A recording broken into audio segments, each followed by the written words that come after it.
Magandang gabi. Ako ay magluluto ngayon ng kalderetang Batangas. So, bago kong discover yun, ang ginamit ko ngayon ay beef. So, nagmarinate na ako sa toyo. Binabad ko na siya ng mga 1 oras.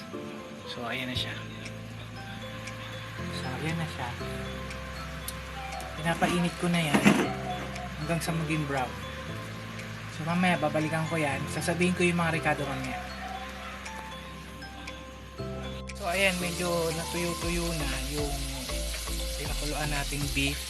Nilagyan ko na siya ng bawang, tapos star margarine. Pwede rin yan dairy cream, lagay nyo. So okay lang din naman yan. Halu-haluin nyo lang yan. Hinaan nyo lang yung apoy.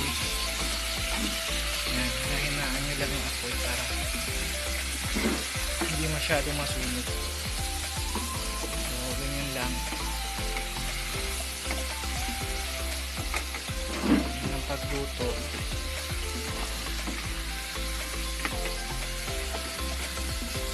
Yan. Tapos lagay na rin natin yung sibuyas.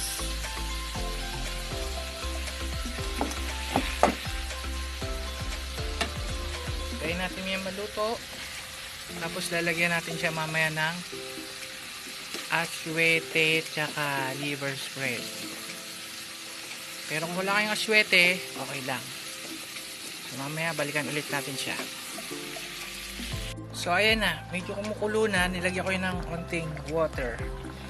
Lalagay na tayo ng peanut butter. Yan, lagyan nyo ng peanut butter. Siguro mga ano yan, isang sandok siguro, o half na sandok.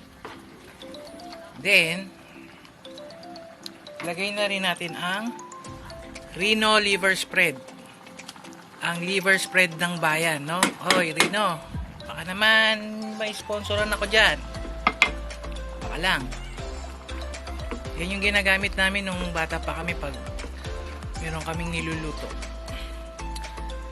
So yan, Rino liver spread. Ayan. Tapos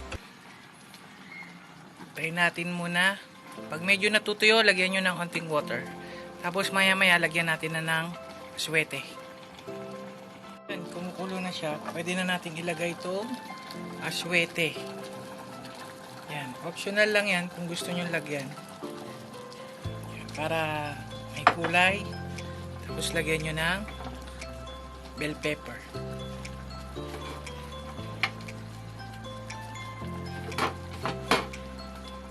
Bell pepper.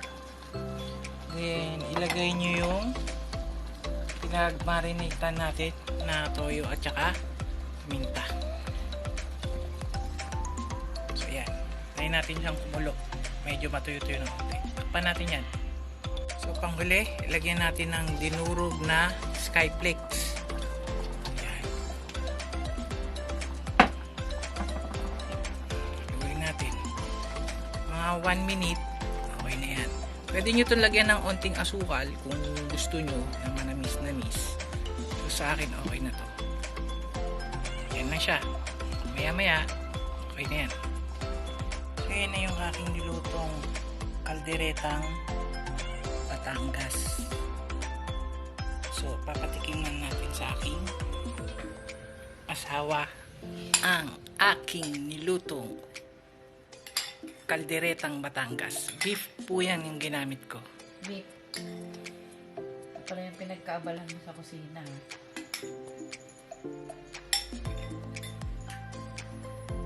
Yung pawang katotohanan lang po ang sabihin nyo. Ano pong lasa? Malambot yung beef. Okay yung texture. Masarap. Pwede na. So yan po, yun lamang po ang aking pinakita ngayong gabi. Please subscribe and like his YouTube channel. Hit the notification bell para kayo updated sa kanyang panibagong videos na upload. Thank you!